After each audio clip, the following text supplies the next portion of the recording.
2018-19 के बाद से तो आप मान ही नहीं सकते कि ना इतना क्रेज़ चल गया है फ़ॉरेन जाने का, इतना ज़्यादा कि मतलब इंडिया के अंदर तो ना पंजाब हरियाणा मतलब आप समझ लो पॉपुलर के अंदर से आ रहा है। हर दिन मतलब कई हज़ार लोग जो हैं ट्रैवल कर रहे हैं फ़ॉरेन के लिए, जिसके अंदर घूमना भी आ सकता है, जिसके अंदर मीटिंग्स बिजनेस पर्पस भी आ सकता है, जिसके अंदर बाहर स्टूडेंट बेस पर भी आ सकता है और एज अ वर्क परमिट के लिए भी। तो काफ़ी सारे लोगों के डिफरेंट पर्पस होते हैं फ़ॉरेन आने के लिए। आज की इस वीडियो में स्पेशल रहने वाला है कि आपको 2025 के अंदर यूरोप आना चाहिए या नहीं आना चाहिए, और यूरोप में कौन सी जगह जाना चाहिए, चाहे आपको पैसे कमाने का पर्पस हो या आपका स्टडी का पर्पस हो या फिर आपको जस्ट ट्रैवल करने के लिए आना हो। तो यूरोप बेटर है या फिर आप किसी और अदर कंट्री में जा सकते हैं, डिपेंड ऑन योर बजट। मैं सब कुछ आज इस वीडियो के अंदर पूरा करूंगा। मेरा नाम एमी है और मैं यूरोप पोर्चुगल में रहता हूँ। सो दोस्तों, आज की जो वीडियो में है, सबसे पहली चीज़ ये समझो, आपको आना किस पर्पज़ के लिए। अगर आपको ट्रैवलिंग पर्पज़ के लिए आना है और आपके पास यूरोप का शेंजन वीज़ा है, तो आपके पास बहुत सारी कंट्रीज़ हो सकती हैं घूमने के लिए।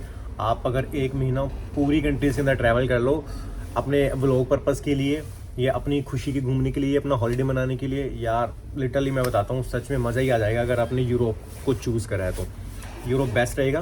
एज अ ट्रैवलिंग के लिए भी बढ़िया भी है। एज अ शेंजन में मैं सिर्फ यूरोप, कनाडा और यूएसए जैसी कंट्रीज़ की बात करूँगा।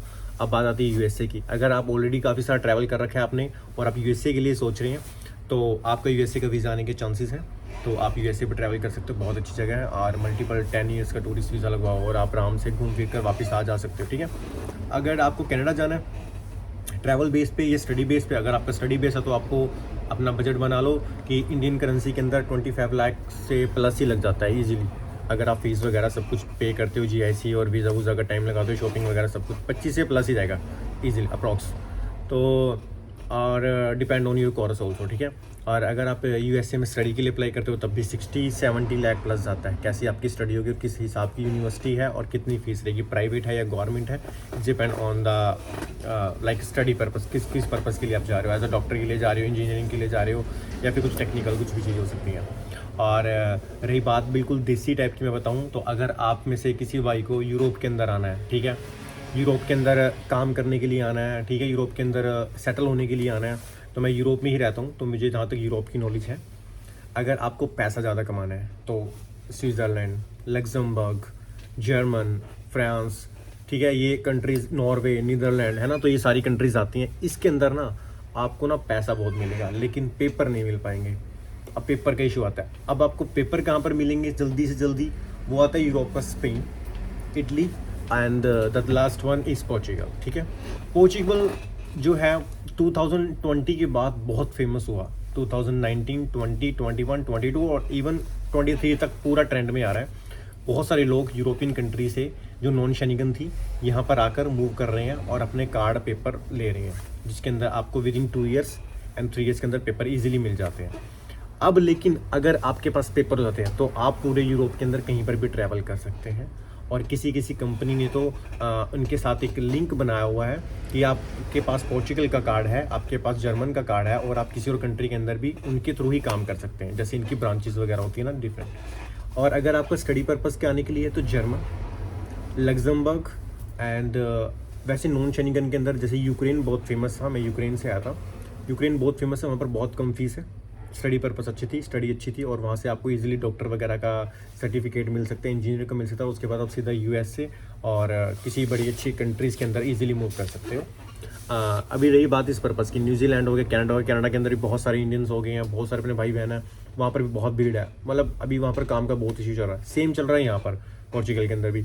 अब पोर्चुगल के अंदर यार पिछले 2 साल से ना इतनी मुश्किलें चल रही हैं कि लोगों के पास रहने के घर में बड़ी दिक्कत आ रही है, जॉब्स की बड़ी दिक्कत आ रही है, और इसके लिए स्टडी का तो यहाँ कुछ है ही नहीं चक्कर कि लोग यहाँ पर स्टडी के लिए जा रहे हैं। बहुत कम लोग हैं जो स्टडी के लिए करते हैं। लेकिन हाँ, यहाँ पर एक लैंग्वेज कोर्स है, अगर आप उसको कर लेते हो तो आपके लिए काफ़ी सारी चीज़ें आसान हो जा सकती है, जैसे जॉब लगना कॉल सेंटर में। और अगर आपको कोई officially work from home white collar job चाहिए तो आपको पोर्तुगीज़ आनी बहुत ज़रूरी है, ठीक है। और आपके पास कार्ड होना भी ज़रूरी है। बिना कार्ड के भी रख लेते हैं, लेकिन कार्ड होगा तो ये फर्स्ट प्रेफरेंस आपको देंगे, ठीक है। एंड उसके बाद पहले जो था यहाँ पर कार्ड मिल जाता था 1 साल के अंदर अंदर, ये थी 2019 और 20 की बात। उसके बाद कार्ड को 1.5 साल, 2 साल और अब तो धीरे धीरे करके 3 साल तक प्रोसेस चला गया। 3 साल लग जाते हैं। लेकिन आफ्टर यूक्रेन फाइट के बाद, यूक्रेन और रशिया की फाइट के बाद यहाँ पर बहुत सारे इमिग्रेंट्स मूव हुए, जिसकी वजह से ना काम बहुत ठंडा हो गया। मतलब कि समझ लो जिस घर के अंदर 4 लोग रह रहे थे आज उस घर के अंदर 10-10 लोग रहने लग गए।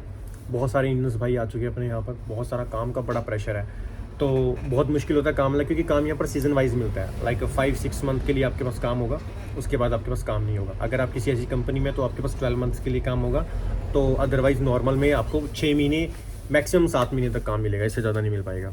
आपको सभी को पता है, जो लोग पोर्चुगल में देख रहे हैं, ये वीडियो सिर्फ इंडियन लोगों के लिए जो भाई सोच रहे हैं 2025 में किसी कंट्री में मूव करने की, इंडिया से चाहे यूरोप ले लें या फिर किसी और कंट्री को ले लें। अब नेक्स्ट चीज़ आती है, आपको पैसा कितना लगेगा। अगर आप किसी एजेंट के थ्रू आते हैं तो आपका 13-14 लाख लग जाता है। अभी जो रेट चल रहा है 10 लाख भी चल रहा है, कोई लोग इटली 8 लाख में पहुंचा देता है, उसके बाद लोग आगे से टैक्सी में बैठ के जाते हैं। ठीक है, अब यहाँ पर हो चुकी है सख्ताई, स्ट्रिक्ट हो चुके हैं लोग। जो लोग पहले यहाँ पर इलीगल आके अपने पेपर कन्वर्ट करा लेते थे वो होता था, अब वो चीज़ें बहुत ज़्यादा बंद हो चुकी हैं, और अगर स्टार्ट भी होंगी तो बहुत ज़्यादा स्ट्रिक्ट होगी। मतलब कि अगर आप 2 साल तक मेहनत करो, यहाँ पर टैक्स पे करो, उसके बाद भी कोई श्योरिटी नहीं है कि आपका कार्ड आएगा या नहीं आएगा। ठीक है, इसके अंदर आपकी मतलब ओपिनियन है कि अगर आप ले जाओ। अभी तो इन्होंने पेपर बंद करके जैसे ही पेपर वगैरह शुरू करेंगे तो आपको ऑटोमेटिकली इंटरनेट से अपडेट मिल जाती है, या फिर किसी आप नोन से पूछ लेना या मेरे को कमेंट करके पूछ लेना, देन मैं आपको बता दूंगा। नेक्स्ट चीज़, अगर आपको यहाँ पर आना है तो ये आप अच्छा ऑप्शन है आपके लिए, आप ये चूज़ कर सकते हैं। और अगर आपको यूरोप नहीं आना तो आप कनाडा, न्यूजीलैंड और USA, ऑस्ट्रेलिया ये कर सकते हो। लेकिन पेपर आपको जल्दी से कहीं नहीं मिलने वाले। सबसे जल्दी मिलेंगे तो पोर्चुगल में, यूरोप के अंदर यहीं पर, स्पेन में, इटली में। 3 साल अप्रोक्स 3 से 4 साल का टाइम है, तो आप यहाँ से ले सकते हो।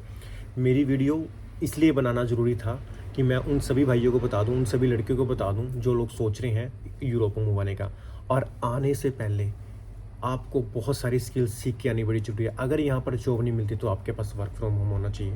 जैसे आपको डिजिटल मार्केटिंग की नॉलेज है, एफिलिएट मार्केटिंग, कंटेंट मार्केट, बहुत सारे कॉलिंग सेंटर का एक्सपीरियंस है, आपको ब्यूटिशियन का काम आता है, आपको फिजियोथेरेपिस्ट का काम आता है, आपको ये नेल्स आर्ट का काम आता है, बालों का काम आता है, बहुत सारे काम। अगर आपको ऐसे स्किल्स लेकर आओगे ना तो आप यहाँ पर आपको कोई ना एज अ कैश पे भी रख सकता है। अगर आपके पास पेपर नहीं है ना तो आप किसी को बोल सकते हैं मेरी हेल्प चाहिए, और मैं किसी के, जैसे सपोज करो इंडियन लोग हैं और काफ़ी सारे नॉन में, तो बाहर अगर कटिंग का रेट महंगा है तो आप किसी इंडियन फ्रेंड्स का ग्रुप बना के उनके साथ उनकी कटिंग उनके घर पर जाके कर सकते हैं, और कम पैसों से आप वर्क फ्रॉम होम और कैश के साथ काम कर सकते हैं। आपको टैक्स के लिए भी पैसे नहीं लेने पड़ेंगे, लेकिन पेपर बनवाने के लिए आपको टैक्स भरना जरूरी है। मतलब मैंने कुछ साइड इनकम सोर्स बताया। तो ऐसे बहुत सारे ऑप्शंस हैं, बहुत सारी चीज़ें हैं यूरोप के लिए। बस मेरा मूव करने का मैंने, अगर आपके पास 12-13 लाख का बजट है तो आप यूरोप आए, अगर आपके पास 25 से 30 लाख का बजट है तो आप कनाडा जाएं, सेम इसी बजट में आप न्यूजीलैंड जा सकते हैं, और 12 लाख 14 लाख अभी ऑस्ट्रेलिया का रेट चल रहा है। अगर आपको डायरेक्ट जाना है तो सिर्फ वहाँ पर आपको टूरिस्ट वीज़ा मिलेगा, एयरपोर्ट के बाद किसी की कोई जिम्मेवारी नहीं है। आपको पेपर कैसे मिलेंगे, आप PR कैसे लोगे, आप वहाँ पर एक लाइक वो नहीं होता असाइलम, जैसे हम जर्मनी में असाइलम यूज़ करवाते हैं तो वो लगवाओगे। बहुत चीज़ें हैं यहाँ पर, शादी करके PR लोगे, या फिर स्टूडेंट बेस पे जाके फिर वर्क परमिट आएगा, वर्क परमिट के बाद PR लोगे। और पासपोर्ट के लिए 8-10 साल तो मिनिमम किसी कंट्री में गई नहीं है। कहने की बात है 4 साल में 5 साल में पासपोर्ट आ जाएगा, 8 साल तो आप समझ लो कि आएगा ही नहीं। 8 से 8 साल लगा लो, एवरेज ही रहेगी। बाकी आने वाले टाइम में 2025 में क्या रूल्स आते हैं, 2026 में कैसा होता है उसके हिसाब से, क्योंकि 2025 में अगर आप मूव करोगे तो उसके बाद 8 साल 2000 में ईजिली 33, 34, 35 तक आपको वेट करना पड़ सकता है। बाकी गुड लक चांसेस ऐसे हैं, जैसे आप फैमिली के साथ आते हो, अपना स्पाउस वीज़ा लगवा के आते हो, यहाँ पर बेबी होता है, बेबी के बाद बॉर्न होते हैं, बेबी के कार्ड पेपर बनते हैं, और फिर धीरे धीरे आपके बनते हो। 3-4 साल के प्रोसेस में भी आप जल्दी से यहाँ इजीली पेपर ले सकते हो यूरोप के अंदर। पोर्चुगल, स्पेन, इटली बेस्ट है अगर आपका बजट कम है और आपको पेपर जल्दी लेने हैं। अगर आपको पैसे ज़्यादा कमाने हैं, Luxembourg, Netherlands, Norway, Germany, France, Poland, इन सभी कंट्रीज़ के अंदर भी ठीक ठाक पैसा है, अच्छा पैसा है, तो आपके लिए ये भी अच्छी हो सकती है। अगर आपका बजट अच्छा है, आपको किसी रिश्तेदार आपके वहाँ रहते हैं, तो आप कनाडा, न्यूजीलैंड, ऑस्ट्रेलिया, बहुत सारी कंट्रीज़ है, आप वहाँ के बारे में भी सोच सकते हैं। और ये वीडियो का मेन पर्पस सिर्फ इसीलिए बताना था कि अगर आप 2024 में 44 ख़त्म करने के बाद आप प्लान कर रहे हो 2025 में आने का, तो इसके लिए आपका बजट कितना होना चाहिए और कैसी कंट्रीज़ हैं, छोटी छोटी बेसिक इन्फॉर्मेशन जो थी मैंने बता दिया। किसी वीडियो के बारे में बेसिक जानना चाहते हो किसी पर्टिकुलर कंट्री के बारे में, तो मुझे कमेंट करना, मैं आपको जरूर डिटेल्स में बताऊँगा, जहाँ तक अच्छे से रिसर्च करके नॉलेज लेके। ठीक है, वीडियो अच्छी लगी तो जरूर शेयर करना। जय श्री राम।